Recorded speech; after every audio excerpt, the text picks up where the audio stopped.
Archive werden häufig als Gedächtnisse bezeichnet. Und wir sind das Gedächtnis der Universität Heidelberg. Wir dokumentieren das Verwaltungshandeln der Universität. Wir haben ganz, ganz viele Bestände, die genauso ein breites Spektrum haben wie die Universität Heidelberg selbst.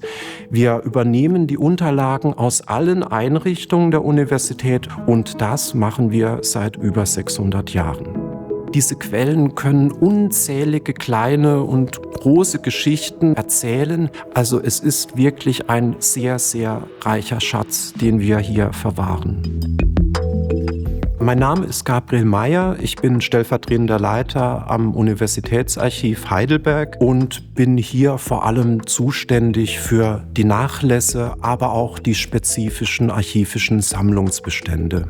Allgemein bei Archiven ist es so, dass die Dokumente, die Archive verwahren, Unikate sind. Von ganz herausragenden Stücken haben wir auch Reproduktionen und da ist das Replikat der Gründungsurkunde sicherlich ein ganz besonderes Stück. Es gibt den Zustand wieder, wie die Urkunde 1386 wohl ausgesehen haben wird. Denn das Original der Gründungsurkunde aus dem Jahr 1386 hat eine lange bewegte Geschichte durchgemacht. Gewissermaßen ist das die Geburtsurkunde der Universität Heidelberg. In dieser Urkunde wurden die wichtigsten organisatorischen Linien geklärt, wie die Universität aufgebaut sein soll in 4 Fakultäten. Und darauf basiert die heutige Universität. Bei diesen Amtsbüchern sind sicherlich die Matrikelbücher eine der wichtigsten Gattungen. In diesen Matrikelbüchern, die seit 1386 fast lückenlos überliefert sind, wurden alle Studierende eingetragen. Und wir haben, anders als viele andere Universitäten, alle diese Matrikelbücher bis heute erhalten. In Deutschland wurde erstmals im Jahr 1900 Frauen ein ordentliches Universitätsstudium ermöglicht. Und in diesem einen Matrikelbuch sehen wir dann auch den eigenhändigen Eintrag der ersten ordentlichen Studentin an der Universität Heidelberg.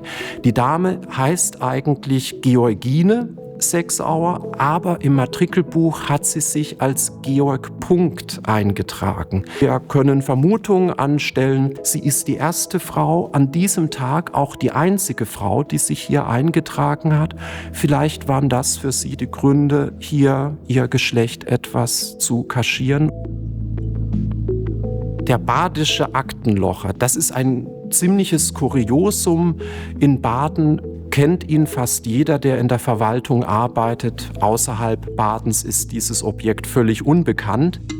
Bei dieser besonderen Technik wurden 2 kleine Löcher links oben in die Blätter gelocht. Dann wurde ein dünner Faden eingefädelt und die Akte verknotet. Die Akte nimmt auch nur so viel Platz weg, wie sie dick ist. Also eigentlich eine ganz tolle Technik.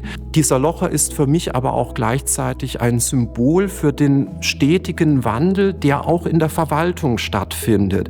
Denn dieser Aktenlocher, diese Technik wird sicherlich in den nächsten Jahren aussterben, spätestens wenn die E-Akte flächenweit eingeführt wird.